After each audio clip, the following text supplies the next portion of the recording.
ఈరోజు ఇంట్లో ఉన్న ఇంగ్రీడియంట్స్తో బీటర్, ఓవెన్ ఏమీ లేకుండా స్వీట్ షాప్లో దొరికే perfect vanilla sponge cake ready చేద్దామా? ఇంకెందుకు ఆలస్యం, లెట్స్ గో స్టార్ట్.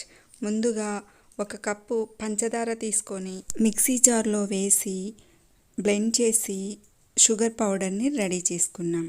ఈ విధంగా షుగర్ పౌడర్ని రెడీ చేసుకున్న తర్వాత 1 కప్పు మైదా పిండి తీసుకొని మిక్సీ జార్లో షుగర్ పౌడర్లో యాడ్ చేయండి. ఆ తర్వాత 1 స్పూన్ బేకింగ్ పౌడర్, 1/2 స్పూన్ వంట సోడా వేసి మళ్ళీ ఒకసారి బ్లెండ్ చేసుకోండి.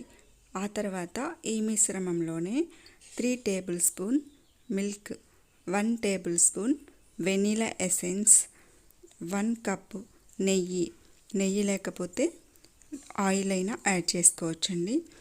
3 గుడ్లను కూడా ఇలా యాడ్ చేసుకోండి. ఈ మిశ్రమాన్ని మొత్తాన్ని 4 to 5 minutes బ్లెండ్ చేసుకోండి.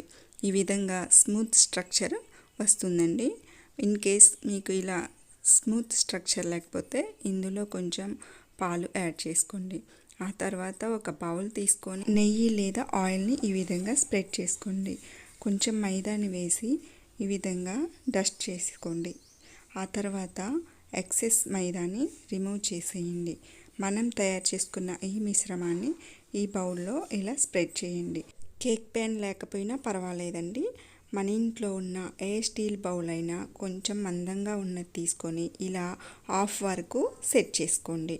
ఆ తర్వాత ఈ మిశ్రమాన్ని ఇలా స్ప్రెడ్ చేసుకొని ఎయిర్ బబుల్స్ లేకుండా ఇలా ట్యాప్ చేయండి. ఆ తర్వాత ఒక ప్రెషర్ కుక్కర్ కానీ మందపాటి గిన్నెను కానీ తీసుకొని సాల్ట్ లేదా ఇసుకను ఈ విధంగా సమానంగా స్ప్రెడ్ చేసుకొని స్టీల్ లేదా ఐరన్ స్టాండు ఈ విధంగా మధ్యలో సెట్ చేసుకొని మూత పెట్టి 5 minutes వరకు ప్రీహీట్ చేసుకోండి. ఆ తర్వాత మనం తయారు చేసుకున్న కేకు మిశ్రమం బౌలు ఇందులో పెట్టి లో టు మీడియం ఫ్లేమ్లో మంటని అడ్జస్ట్ చేసుకుంటూ మూత పెట్టి బేక్ చేసుకోండి. ఈ విధంగా బేక్ చేసుకుంటే కొంతసేపటికి పొంగుతూ వస్తుంది. ఆ తర్వాత టూత్ స్టిక్ కానీ ఏదైనా స్టిక్తో దీన్ని చెక్ చేసుకోండి. ఇన్ కేస్ ఈ స్టిక్కి అది అంటుకొని వస్తే అది పర్ఫెక్ట్గా ఉడకనట్టండి. మళ్ళీ ఒకసారి చెక్ చేసుకోండి.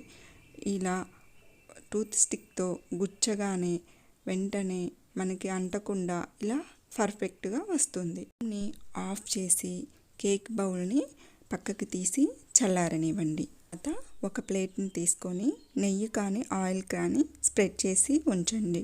మన కేక్ బౌల్లో కేక్ని చాక్తో ఇలా ఎడ్జెస్ని స్క్రాప్ చేయండి. తర్వాత నెయ్యి రాసి ఉంచిన ప్లేట్లో ఈ కేక్ని బోర్లించండి. ఈ విధంగా గిన్నెను చిన్నగా ట్యాప్ చేస్తూ గిన్నెను తీసివేయండి. అంతే అండి, ఎంతో perfect sponge vanilla cake ready అయిపోయింది. మీరు కూడా ట్రై చేసి ఎలా వచ్చిందో కామెంట్ చేయండి. నచ్చితే లైక్ చేయండి, సబ్స్క్రైబ్ చేసుకోండి. పక్కనే ఉన్న బెల్ ఐకాన్ని క్లిక్ చేయండి. కొత్త వీడియోస్ అప్లోడ్ చేయగానే మీకు నోటిఫికేషన్ వస్తుంది.